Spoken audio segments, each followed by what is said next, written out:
ridiculous. Something been on my mind this whole time. Why hasn't Deandre Ayton been getting paid yet? Somebody need to pay this man, dude. It's ridiculous. So we're finna find out what teams could possibly pay Deandre Ayton or what teams fit best with him.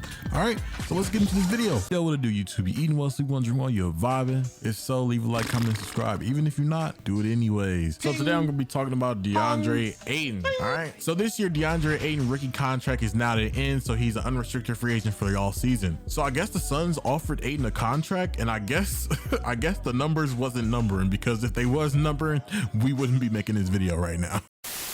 Ayton's camp wants to push for $176.9 million on a 5-year contract. And then you look at his performance in the postseason and the regular season, I can see that offer being legitimate. Like, I can't see that being a problem. I'm finna talk about numbers, and I hate numbers, y'all. Hold on. But Ayton averaged 15 points, 11 rebounds, shooting off of 66% with 36 minutes played. That's not bad.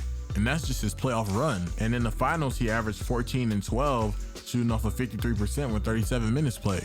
Even though he had a game where he only scored 6 points in 39 minutes, but he was able to contribute somewhere else. He got 17 boards that game, 5 assists and 3 blocks. Who knows? Those 3 blocks could have been critical. You know what I mean? Being Deandre Ayton and seeing all your draft peers get the bread that they get and you don't, it gotta hurt. It really gotta hurt. But apparently, as you know, there was like a little breakdown or something happened on the bench during the game 7 with the Mavericks, with Deandre Ayton and Monty Williams, where they had to be separated, and Monty Williams was told, Ayton, you gave up on us. Benching Ayton in the second half in that game 7, where he only played for 17 minutes. But the Suns are the only team that could put up this offer that Ayton is wanting. If Ayton was to sign somewhere else, the most the team could probably offer him is $130 million, you know what I mean? So depending on whatever the Suns is offering him, which wasn't a max, and what he wants and what he can get from another team maxing him, I wonder where his options lay at, honestly. But if Ayton decides he want to leave the Suns, where do you guys see Deandre Ayton possibly going in the NBA? Like, honestly, where? But trust me, I know some teams that probably won't mind clearing up some space and getting that man Ayton on the team. The Charlotte Hornets was the first thing that came to my mind when I had to think of a team for Deandre Ayton. The Charlotte Hornets offense is pretty good, honestly. They're a young, super fast-paced, high-energy team.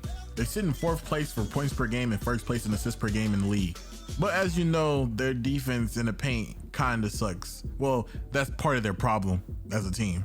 They really don't have no bigs down there. You got Montrezl Harrell, who's probably going to walk this season due to his role on the team he didn't feel like he had. Miles Plumlee is just Miles Plumlee. Miles Bridges is out here having an ignorant contest with Ja Morant. And then PJ Washington, who just can't play positionless basketball down there. Honestly, I think I might have to reconsider, because the team kind of is in shambles.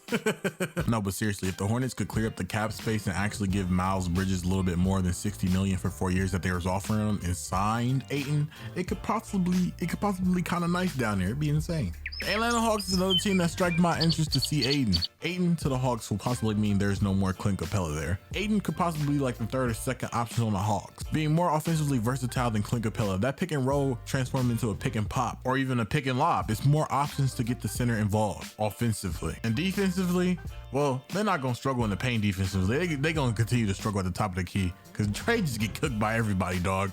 But of course, Atlanta will probably have to move some pieces to get him. This will most likely be a sign and trade situation where the Suns are able to offer Ayton something that he wants, and also able to ship him off and get something in return from the Atlanta Hawks. That possibly being Clint Capella and Danilo Gallinari, maybe. It could even be John Collins, honestly. And the last team I want to mention is the Detroit Pistons.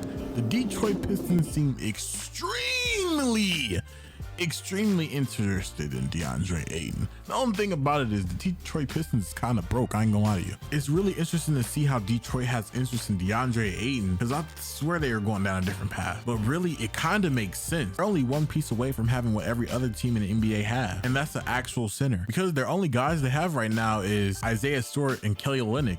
I think I'd rather have that Isaiah Stewart coming in the 2nd quarter with 5 minutes left to swap out with Ayton versus Olynyk. But that's just me. But if the Pistons do commit into this Deandre Ayton, all they have to do is think about either trading Kelly Olynyk and Jeremy Grant, which I'm pretty obvious which one they're going to trade, which will be Olynyk, I would assume. But we never know in this league of today, to be honest. And then don't take back any returning salary from that trade. To do that, Detroit will most likely have to get a player from the Suns that they can waive later on in the season. Then they will have enough money to offer Ayton that $130 million for 4 years. If the Detroit Pistons front office can pull that off, they'll have Cade Cunningham, which is a future floor general that's going to be insane. I can't wait to see that. Jeremy Grant, which is a great wing player and fits really well for that team, and still a bucket getter, and Deandre Ayton, who's a versatile big man who can give you defense and offense, which would be insane for that team. If they build chemistry, that team will be a problem, because Dwayne Casey is still a good coach in my opinion. He's an amazing coach. But if you think Deandre Ayton has any other options or any other teams he can go to, please leave in the comment section below, alrighty? And do you think he's gonna take the cash or he's gonna just walk? Let me know. And like always, thanks for watching. Have a good one.